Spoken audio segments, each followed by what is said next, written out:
انتخابات متشکلانه در فضای آزاد، ثبات و آرامی، یکدیگر فهمی، شفاف و دموکراتی در اساس الटरनेटिوی با اشتراک فعال انتخاب کنندگان برگزار گردید. به این واقعیت کمالات سیاسی، حقوقی، فرهنگی و معرفت انتخاباتی مردم شریف تاجیکستان مساعدت کرد. با رعایت معیارهای کنستیتوسیه و قانونگذاری جمهوری روند انتخابات دوره به دوره تشکیل کرده شد. در نوبت اول کمیسیون مرکزی با مقصد تطبیق یکخیله قانونگذاری در سطح ضروری تشکیل و گذراندن آن برای کمیسیون‌های پایانی انتخابات و دیگر سوبیکتان روند انتخابات زیاده از 35 نامگوی دستور، قاعده، ترتیب، توصیه، راهنما و همچنین آویزه و پلاکت‌ها تهیه و تصدیق کرده با تعداد زیاده از 600,000 نسخه چاپ و دسترس گرداند. تدبیرهای نامبرده برای سری وقت و ثمراناک فعالیت نمودن کمیسیون و دیگر اشتراکداران روند انتخابات تأثیر مثبت رسانید. کمیسیون مرکزی و 255 نفر کارشناسان ساحه برای شرح و توضیح قانونگذاری دوره‌های انتخابات به خصوص حقوق انتخاباتی شهروندان سفربر کرده شده بودند. کمیسیون مرکزی با جلب کارشناسان، عالمان حقوق شناس، سیاست شناسان در 4 مرحله با رهبران اعضای کمیسیون پایانی انتخابات با اشتراک زیاده از 25,000 نفر مشغولیت‌های آموزشی گذراند. در مشغولیت‌ها با شنوندگان مضمون و ماهیت انتخابات، زمینه‌های حقوقی آن از جانب کمیسیون انتخاباتی در عمل تطبیق کردن وکالت‌هایشان، مقام اشتراکچیان روند انتخابات، ترتیب آماده نمودن участک انتخاباتی، تشکیل و گذراندن روز آوازدهی فهمانیده شد. همزمان اطلاعاتانی انتخاب کنندگان دائما در مد نظر کمیسیون مرکزی بود. با فرمان پرزیدنت جمهوری تاجیکستان سال 2024 سال معرفت حقوقی اعلام گردید.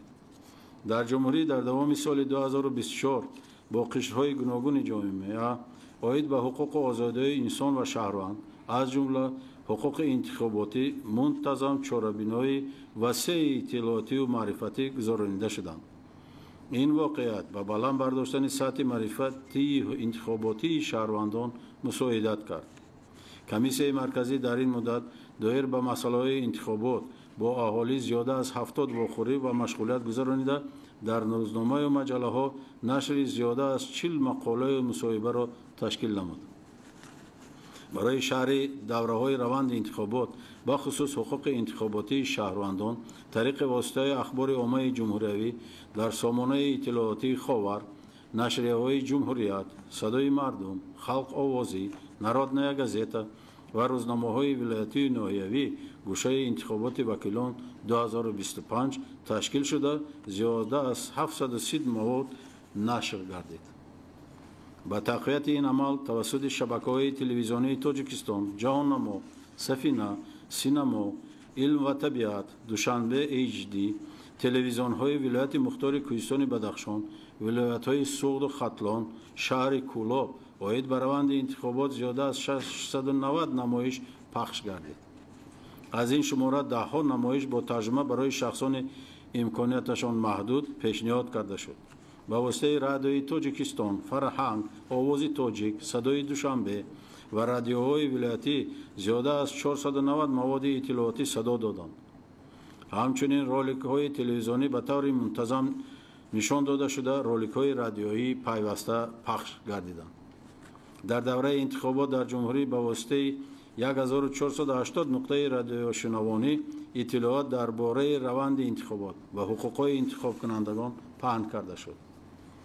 بغیر از این ضمیمه مبیلی انتخابات وکیلان خلق 2025 فعالیت میکرد که در آن معلومات درباره قانونگذاری و فعالیت کمیسیون انتخابات جایگیر شده بود. کمیسیون مرکزی در سامانه‌های اجتماعی فیسبوک، اینستاگرام، تلگرام، یوتیوب صحیفه‌های علاهیده را گشود که در نتیجه زیاده از 1,750,000 نفر با مواد اطلاعاتی انتخاباتی شناس شدند. باید تذکر داد که اطلاعات درباره جریان آمادگی و روند انتخابات در زیاده از 30 سامانه وطنی و خارجی انعکاس گردید. برای بلند برداشتن معرفت انتخاباتی جوانان و زنان با اشتراک اتفاق جوانان تاجیکستان، گروه فعال جوانان اوانگارد، دیگر اتحادیه‌های جمعیتی در چند مرحله سمیناری آموزشی و واخوری‌ها گذرانیده شد. در این چهاربینی‌ها زیاده از 50,000 بانوان و 100,000 جوانان اشتراک کردند. نفران بالاذکر همزمان با گذراندن اکسی‌ها در جمهوری زیاده از 260,000 بوکلت و مواد اطلاعاتی درباره انتخابات را بین اهالی پهن نمودند. کمیسیون مرکزی 88 مؤسسه تحصیلات میانه کسبی و 48 مؤسسه تحصیلات عالی کسبی را برای تشکیل گوشه انتخاب کننده جوان با مواد ضروری اطلاعاتی تامین کرد. 27 فوریه سال روان با اشتراک ده‌ها هزار نفران اولین مرتبه آوازدهنده در جمهوری اکسیای روز انتخاب کنندگان جوان گذرانیده شد. کمیسیون مرکزی با نمایندگان تشکیلات شخصان امکاناتشان محدود واخوری گذرانیده با آنها مضمون قانونگذاری انتخابات را شرح و ایضاح داد. همه کمیسیون چسکوی انتخابات از روی دستور تصدیق نموده کمیسیون مرکزی برای شخصان امکاناتشان محدود کابینه‌های مخصوص آوازدهی مهیا ساختند. خواهش آنها را برای آواز دادن در خانه پیشکی معین کردند. حاضرین گرامی، طبق قانونگذاری انتخابات کمیسیون مرکزی همزمان فونکسیون حوزه یگانه عمومی جمهوری را اجرا کرد. در برابر این در دوره صلاحیت خود 41 حوزه و به همین مقدار کمیسیون حوزوی یک مندتی انتخاباتی را تأسیس داد. کمیسیون حوزوی یک مندتی انتخابات در نوبت خود در داخل جمهوری 3513 اوچاسکا و به همین شماره کمیسیون اوچاسکوی انتخابات را تأسیس دادند. همچنین با پیشنهاد وزارت کارهای خارجه جمهوری تاجیکستان در نزد سفارتخانه‌ها و کنسولگری‌های جمهوری تاجیکستان در 28 دولت خارجی 36 اوچاسکای انتخاباتی تأسیس داده شد. کمیسیون مرکزی با طرز آنلاین با سفیران و کنسول‌های تاجیکستان در کشورهای خارجی اوید به مسائل تشکیل و گذرانیدن انتخابات سمینار آموزشی گذراند. به همین مانند واخوری با دانشجویان تاجیکستانی تحصیل کننده در خارج کشور و اعضای کلوب دیپلماتان جوان گذرانیده شد. معلومات‌های بالازیر در مطبوعات، سامانه و شبکه‌های اجتماعی کمیسیون مرکزی نشر کرده شد. تحلیل نشان داد که زنان در هیئت کمیسیون انتخابات فعالانه اشتراک داشتند. نمایندگی زنان در کمیسیون حوزوی انتخابات 32.5% را تشکیل داد که از اینها 7.3% رئیس کمیسیون، 53% معاون رئیس کمیسیون و 58% کاتبان کمیسیون حوزوی بودند. در کمیسیون اوچاسکوی انتخابات نمایندگی زنان 41.4% را تشکیل داد که از آن 31.1% رئیسان کمیسیون، 30.8% معاونان رئیس و 41.7% کاتبان کمیسیون اوچاسکوی بودند. در هیئت کمیسیون انتخابات بغیر از زنها اینچنین شخصان کسب‌های گوناگون، کارمندان ساحه معارف، فرهنگ، تندرستی، نفقه‌گیران، جوانان و صاحبکاران فعالیت داشتند. حاضرین گرامی، دوره‌های روند انتخابات اوید به پیشبری و به قیدگیری نامزدها به وکیلی از آغاز انتخابات تا روز 9 فوریه سال 2025 را در بر گرفت.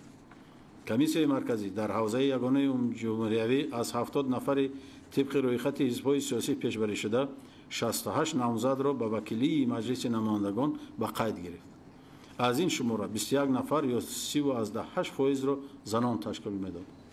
در تاریخ انتخابات اولین مرتبه بعد از به قیدگیری 6 حزب سیاسی بین خود سازش را درباره رعایت معیارهای اتیکی هنگام گذراندن تشویقات پیش از انتخاباتی در انتخابات دعوت نوی وکیلان مجلس نمایندگان مجلس عالی جمهوری تاجیکستان به امضا رسانیدند. در 41 حوزه یک مندتی انتخابات از 167 نامزد پیشبری گردیده 152 نامزد به قید گرفته شد که از این 77 نامزد خود پیشبر بودند. از شماره عمومی نامزدهای به قید گرفته شده 19.7% را زنها تشکیل میداد. از روی خط پیشبری گردیده حزب‌های سیاسی 2 نفر نامزدی خود را بازپس گرفتند. در حوزه‌های یک مندتی انتخابات 15 نفر با سبب مطابق خط نداشتند به طلبات قانونگذاری انتخابات به قید گرفته نشدند. دوره تشویقات پیش از انتخاباتی حزب‌ها و نامزدها به وکیلی پس از به قیدگیری آغاز گردیده تا 1 مارس سال 2025 ادامه داشت. با مقصد فراهم آوردن شرایط برابر به حزب‌های سیاسی و نامزدها، کمیسیون مرکزی قاعده‌های گذراندن تشویقات پیش از انتخاباتی حزب‌های سیاسی و نامزدها با وکیلی همچنین راهنما برای کمیسیون حوزوی عاید به تشکیل تشویقات پیش از انتخاباتی را تصدیق نمود. به حزب‌های سیاسی و نامزدها در جمهوری زیاده از 776 مکان گذراندن تشویقات پیش از انتخاباتی مهیا کرده شد. در این مهلت حزب‌های سیاسی، نامزدها با وکیلی و شخصان با اعتماد آنها با انتخاب کنندگان زیاده از 1000 واخوری گذراندند. طبق قانونگذاری انتخابات، وقتی رایگان جدا شده را حزب‌های سیاسی یکجا با شخصان با اعتماد خود در دایره 3 ساعت برنامه پیش از انتخاباتی و رولک‌های ترغیباتیشان را به انتخاب کنندگان معرفی نمودند. در برابر این 152 نامزد به وکیلی از حوزه‌های یک مندتی انتخابات یکجا با شخصان با اعتماد خود در مجموع 8 ساعت از وقت رایگان استفاده برده با واسطه شبکه تلویزیونی تاجیکستان و ولایت سوخت برنامه‌های پیش از انتخاباتی خود را پیشکش انتخاب کنندگان گرداندند. علاوه بر آن، حزب‌های سیاسی و نامزدها به وکیلی مجلس نمایندگان برای تشکل فضای موافق اطلاعاتی انتخابات مواد چاپی انتخاباتی تشویقاتی را در مقیاس جمهوری به طور وسیع پهن کردند. دلیل دیگر تامین شفاف و آشکارا گذراندن انتخابات آن است که زیاده از 205 نمایندگان واسطه اخبار عامه وطنی و خارجی روند انتخابات را انعکاس نموده زیاده از 11644 مشاهدان ملی و 231 مشاهدان بین المللی از ساختارهای اتحاد دولت‌های مستقل، سازمان همکاری شانگهای و از جمهوری خلقی خیتای، فدراسیون روسیه، جمهوری بلاروس، گرجستان، قزاقستان، قرغیزستان، آذربایجان، پاکستان، ترکیه، ترکمنستان، ازبکستان و سفارت‌های دولت‌های خارجی در تاجیکستان رفت انتخابات را مشاهده نمودند. با مقصد بررسی سروقتی مراجعات و عرض شکایت‌ها دایر به انتخابات در نزد کمیسیون مرکزی و پروکراتور ژنرالی جمهوری تاجیکستان گروه‌های کاری تأسیس داده شدند. در روند انتخابات به کمیسیون مرکزی 8 مراجعات وارد گردید که آنها سروقت بررسی شدند. با مقصد آگاه نمودن درباره روز آوازدهی، کمیسیون انتخابات به انتخاب کنندگان خبرنامه فرستادند و از روز 20 فوریه سال جاری تا روز آوازدهی توسط علاقه موبیلی روان نمودن اسمس پیامک با راه مانده شد. محترم اشتراکچیان بریفینگ، با رعایت قانونگذاری انتخابات در جمهوری آوازدهی در участک‌های انتخابات روز 2 مارس سال 2025 از ساعت 6 آغاز گردیده تا ساعت 20 ادامه یافت. پس از آن کمیسیون участковی انتخابات نتیجه آوازدهی‌ها را جمع‌بست کرده پروتکل‌ها ترتیب داده آنها را به کمیسیون داخلدار حوزوی یک مندتی انتخابات فرستادند. بعد از جمع‌بستی نتیجه انتخابات در کمیسیون داخلدار حوزوی یک مندتی انتخابات پروتکل‌های جمع‌بستی به کمیسیون مرکزی فرستاده شدند. در اساس پروتکل‌های جمع‌بستی کمیسیون مرکزی نتیجه پیشکی انتخابات دعوت نهایی وکیلان مجلس نمایندگان را در مقیاس جمهوری معین کرد. از روی نتیجه پروتکل‌های پیشنهاد شده از 5,522,038 انتخاب کننده در انتخابات 4,712,967 نفر شرکت ورزیدند که 85% را از شماره عمومی انتخاب کنندگان مملکت تشکیل می‌دهند.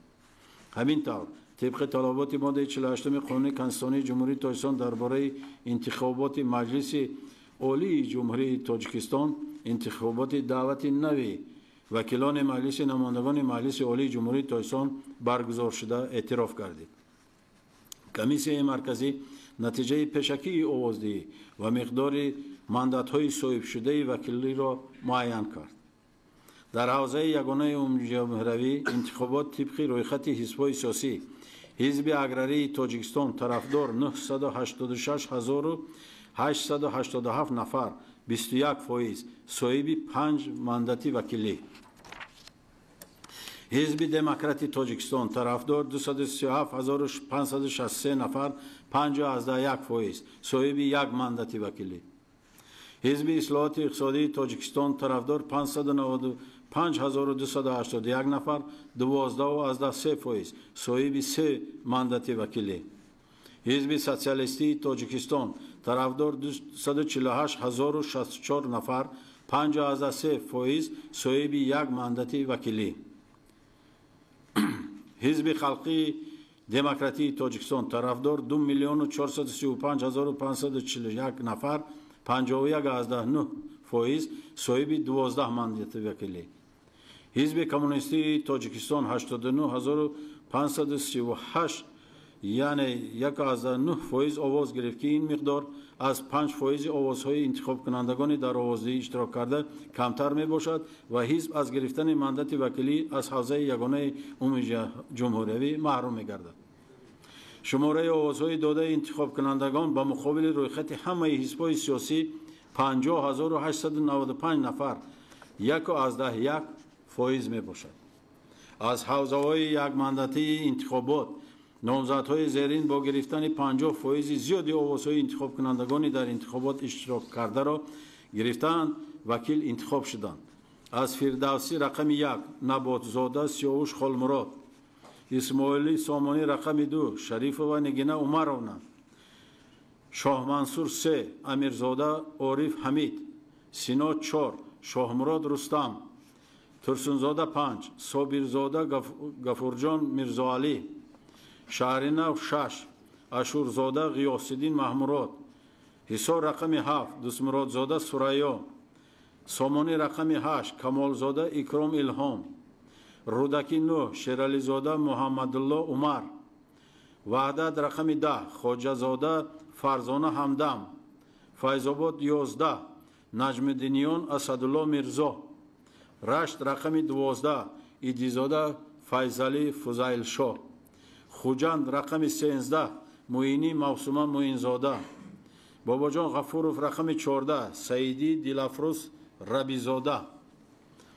урунхоҷаев рақами 15 ҳакимзода ҳомиҷон кенҷа, ҷабур расулов рақами 16 каримзода фарҳод абдуқаим, ашт рақами 17 зиёӣ баҳриддин саҳобиддин, масчо рақами 18 азиззода ғайрат мулло маҳмад, конибодом рақами 19 маҳмудзода насрулло раҳматҷон, исфара рақами 20 ҷавҳарӣ муҷибахон одил, панҷакен рақами 21 шодизода парвиз шодибой, айнӣ рақами 22 давлатзода қиёмиддин, истаравшан рақами 23 аҳрорзода шӯҳрат аслон, деваштиҷ рақами 24 шосаидзода шаҳбоз шосаид, спитамен рақами 25 аҳмадзода бахтиёр ҳикматулло, бохта рақами 26 ализода зафари аҳмадҷон, хушониён рақами 27 шодиён муҳаммад султонзода,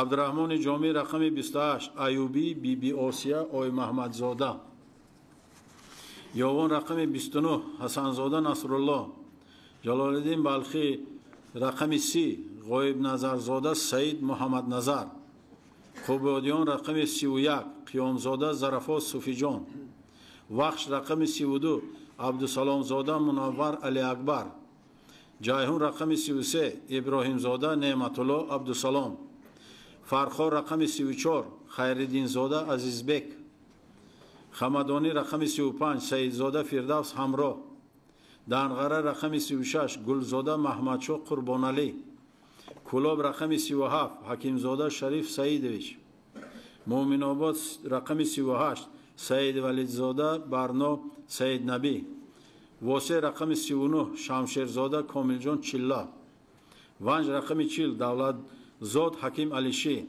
хоруқ рақами 41 гиёзода азиз қодир. мутмаинем ки натиҷаи интихобот ба фазои сулҳу суботи ҷомеаи ягонагии мардум ва рушди мамлакатамон мусоидати мусбат дошта онро тақвият мебахшад. пайваста ба ин комиссияи марказии интихобот ва райпурсии ҷумҳурии тоҷикистон ба халқи тамаддунсози тоҷикистон бахусус ҷавонон ба ҳайати комиссияи интихобот коршиносон волонтёрон ҳизбҳои сиёсӣ намояндагони воситаи ахбори омма мушоҳидони миллию байналмилалӣ мақомоти давлатии ҷомеаи шаҳрвандӣ ва ҳамаи онҳое ки дар баргузор гардидани интихобот мусоидат намуданд изҳори сипос менамояд. аз таваҷҷӯҳатон сипосгузорем.